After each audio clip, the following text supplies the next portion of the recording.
As we continue, Ernest is left alone in his tent as Sebastian went out to check about the alleged fight happening outside.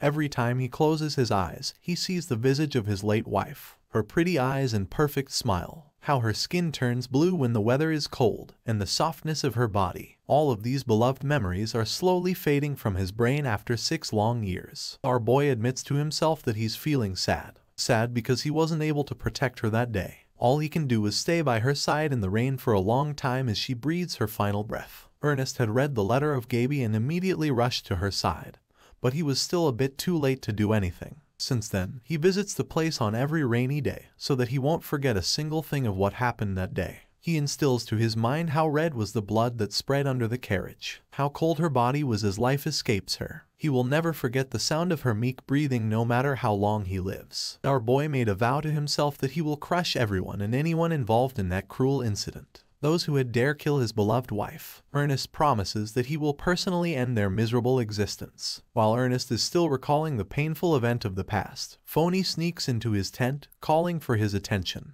The Duke was shocked upon hearing Phony's voice. For a moment, it reminded him of Gaby. A few minutes ago, we see our girl looking out of the window, looking bored as heck. She thinks to herself that there is no such thing as a romantic first night in her marriage with Ernest this time. They will have to stay in a room, so he probably chose to camp on purpose to avoid her. It's not like our girl hates the idea of her husband rejecting another woman.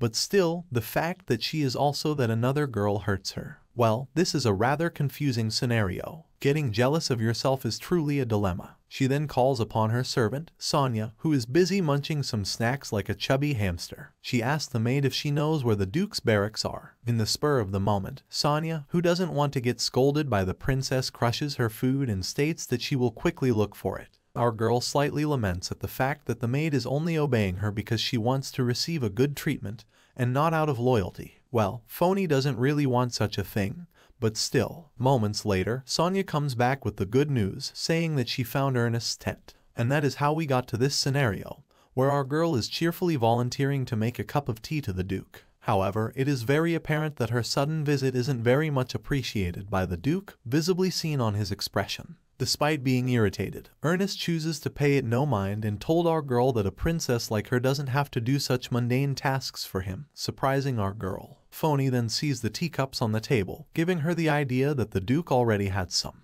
She irked after realizing that Sebastian might be the one who brewed it, recalling that the man was awful at it. Our strong-willed girl insists on boiling some for her husband, but Ernest declines the offer. She then asked if she can make a tea for herself and drink it inside the Duke's tent, to which Ernest also declines, saying that she can do it in the carriage. Now, we are left with a very awkward standoff with the two, staring at each other, not knowing what to say next. Phony, or I guess it would be appropriate to call her Gaby, who isn't used to getting this kind of treatment and acting all cutesy, is getting irritated after being rejected so many times. But since she has no choice, she continued feigning innocence, saying that she doesn't want to drink tea outside because everyone hates her, all while acting cute and pitiful like a damsel in distress. Not wanting to press the issue further, the ice-cold Duke finally gives in and allows the stubborn princess to drink it inside, but she has to go to sleep immediately after. Phony then brews and pours the tea for herself. Ernest notices that she's particularly good at it. He notices that it was the same during the Poyer Pearls incident, but he didn't believe it. He wonders if the princess was really treated that badly that she even had to make her own tea to be this skilled.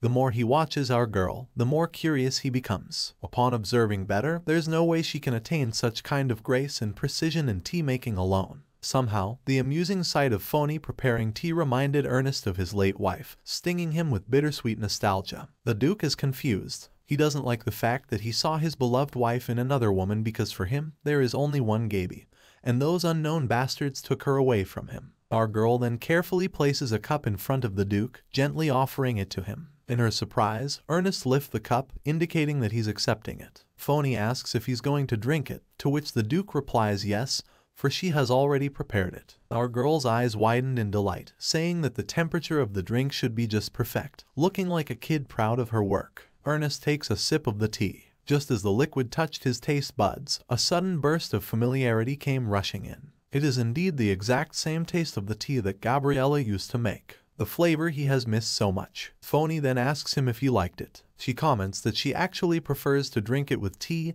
and honey alone. After that remark, our girl bids the Duke goodnight as she has already finished drinking hers. Ernest is once again left alone in his tent, thinking about his late wife. He finds it too much of a coincidence that the tea tastes like Gaby's blend, and Phony also prefers tea with honey. This kind of preference is uncommon with the women, confusing the Duke even more as to why the two have so much in common. As he ponders about it more, he realizes that there is something with Phony that he cannot ignore. Maybe that's why he continues to get involved with her, despite deciding that he will keep his distance. With this unexpected interaction, our girl has successfully made the Duke decide to keep her close so that he can observe her. Ernest calls upon Gaby, asking for guidance. He would like to receive help from her to sort out these confusing feelings. He never thought that there would be someone who will make him feel the way Gaby made him feel. Gabriella was a Grand Duchess respected by everyone in X. She didn't laugh often, but when she turns around and smiles from time to time, he had no choice but be absorbed by that seductive smile. In the end, Ernest unknowingly violated their written contract. The Duke has fallen in love with the peculiar lady. She was distracted by everything related to her. Soft and pinky lips, slender neck, memories about her are rushing in his brain.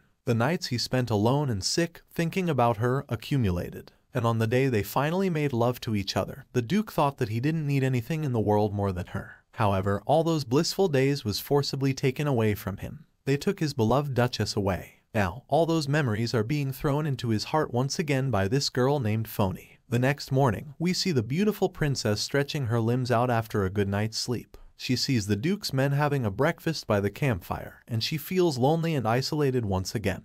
The men took a glimpse of her and immediately murmured to each other, making her feel even more out of place. Phony can't help but awkwardly smiles at her situation, knowing that she'll go through unimaginable hardship to regain her status from when she was still Gaby. She notices that the first prince as well as the third prince's personal guards are out of sight. It is total negligence to do this even knowing that the Northern Navy is against them. Well, in all honesty, our girl prefers it that way since she can freely move around without the guards restricting her. Then, she notices something awry. The soldiers are acting kind of suspicious, alerting our girl. The men are coughing loudly, and they are all trying to miserably hide it. Phony wonders if the soldiers are sick. Concerned, she steeled her resolve and confronted them. After some talk, the princess gave them each a drink, making the men confused. Our girlie proudly states that the drink is honey tea, saying that she always have it whenever she has a cold. She tells them that it is good for their coughs, so she urges them to consume it. Still, the men can't help but be wary of her, since she's technically a stranger to them and is part of the opposing side as well. Meanwhile, Sonia, who sees the soldiers being reluctant to the offer, becomes increasingly annoyed. She finally flips out, scolding the men for not accepting the drink. She states that it was so difficult to make, so the least they could do is to accept it.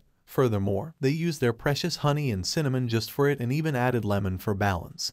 That's why it frustrates her so much to see them act this way. Earlier, our girl gave her a precious fork embedded with jewelries, saying that she should show it to the soldiers if they didn't give her anything. However, Sonia is still furious whenever she recalls the difficulties of preparing it. It even made her arms swell from stirring so hard. Gradually being convinced, some of the men starts to think about drinking the tea. However, as one was lifting the cup, his colleague stopped him, expressing his wariness to the drink. Fortunately, the man states that the princess surely would not harm them. And so, this brave soldier took the risk and chugged the tea that Phony gave them. Much to his surprise, it was actually delicious. It was so good that pink flowers started blooming in the background. Thank goodness his clothes wasn't blown off like in Shokugeki, or else YouTube will get mad. Thanks to that soldier's bravery, all his fellow men started lining up to have some for themselves as well. However, despite the tables turning around, this moody servant is still furious at the fact that they had to doubt their intention earlier,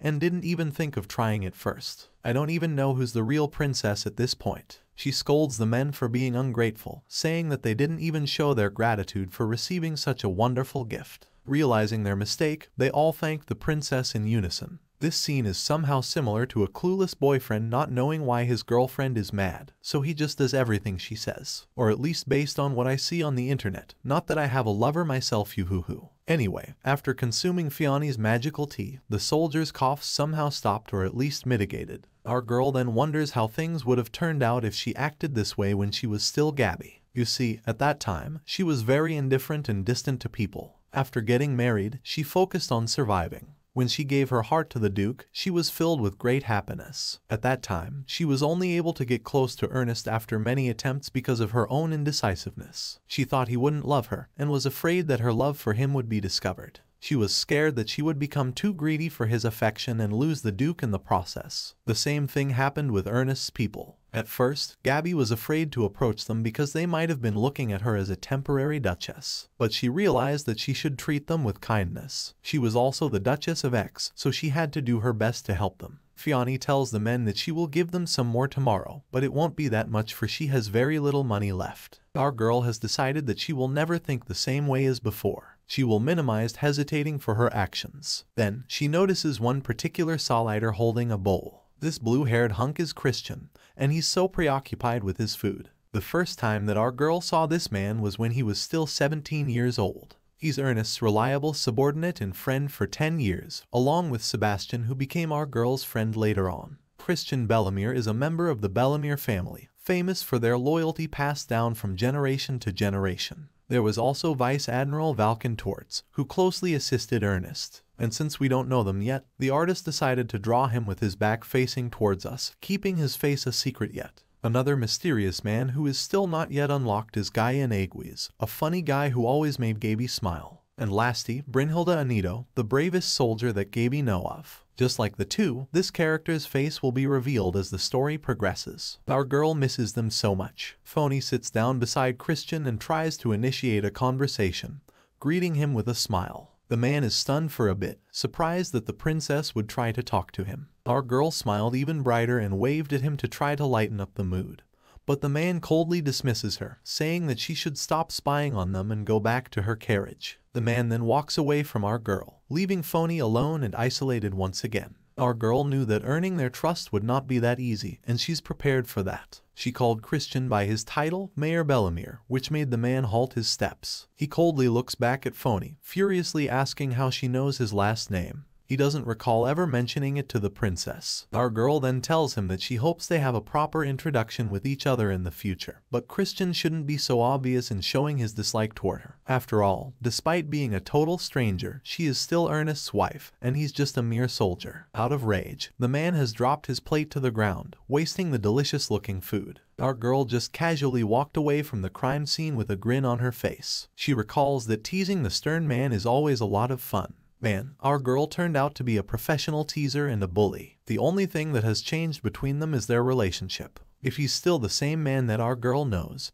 he will think about what she said earlier for a while. According to our girl, he is not the type to take things like this lightly. Christian is a very cautious man, so Phoebe knows that he will observe her even more after this interaction, which is what our girl wants. She wants Christian to observe her every move. Maybe someday, he might see a glimpse of resemblance of Gabby to her. But even if he doesn't recognize her as Gabriella, or Ernest doesn't start to change his attitude towards our girl, even if the Duke and Phony can't become a loving couple, none of that changes that fact that Phony is still the Duchess of X. Everyone in the north has their own ocean, and it is the people's job to illuminate it. However, our girl acknowledges that her ocean is still full of darkness. There are footprints in the sand on the shore from when she went out with a lantern. When she looked back, she thought about how far she has come, and sometimes tell herself that it is enough. The next day, a sudden cry of urgency was directed at Phony, hurriedly waking her up. Our girl just slowly opened her eyes, as if she was expecting this to happen. She thought to herself that it has finally started.